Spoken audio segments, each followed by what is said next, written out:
Hey friends, Donna Amidon here, and we are in a series called Come and See, how your story can lead others to faith. And we have the joy of having Nick Orduna in the studio today. Nick is one of our spiritual fitness coaches. He is also bringing us a message from this series. So we're going to get to know Nick just from the very beginning, and we'll get to talk about your message in a minute. So Nick, just tell us a little bit about yourself. What keeps you busy? Yeah, well, I'm 54 years old. Well, thanks. I've been married to my high school sweetheart for 34 right? years. Oh. Yep, and we have 3 children, Andre, Mariah, and Isaiah. And we actually have 4 grandchildren. So Congratulations. Yeah, we're really enjoying, we're in the empty nest phase.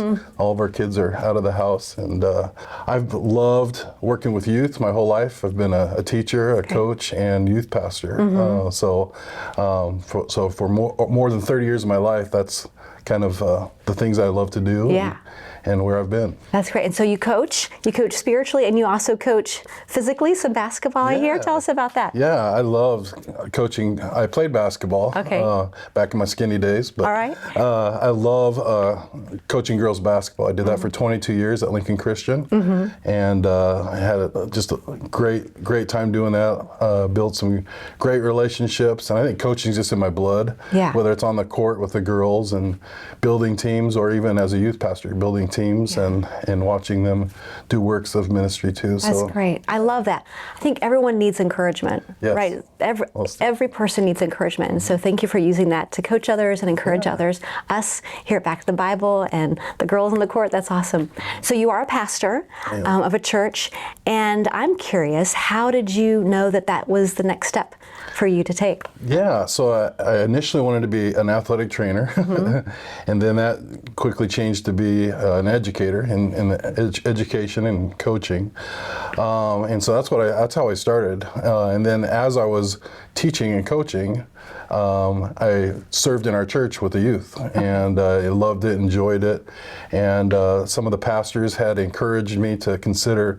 full-time ministry, which I thought was kind of weird because I had no formal training, but they asked me to do that, and I prayed, and God made it clear to do that in full-time. Wow. And so I love it.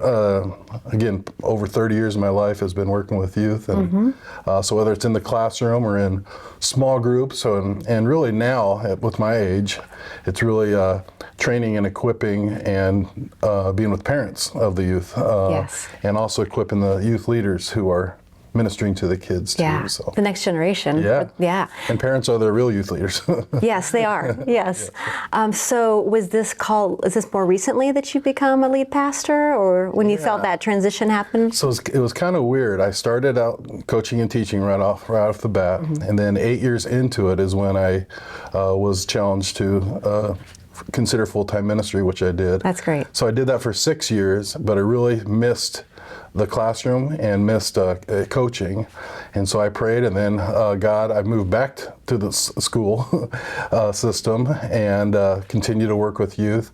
So I was for 12 more years in the classroom and coaching girls basketball again, and at the end of that 12 years, kind of the same thing happened, where there was an opportunity at our church, Heritage Bible Church, where I'm currently at, and was able to be on staff full-time, and that's where I'm at now. That's great. Yeah. That's great.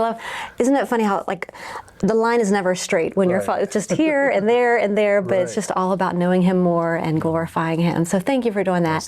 Now I know your guide that you're talking about are 2 men. Luke chapter 24, they are on the road to Emmaus, and they meet Jesus, right? So tell us a little bit about that story and what we learned from it.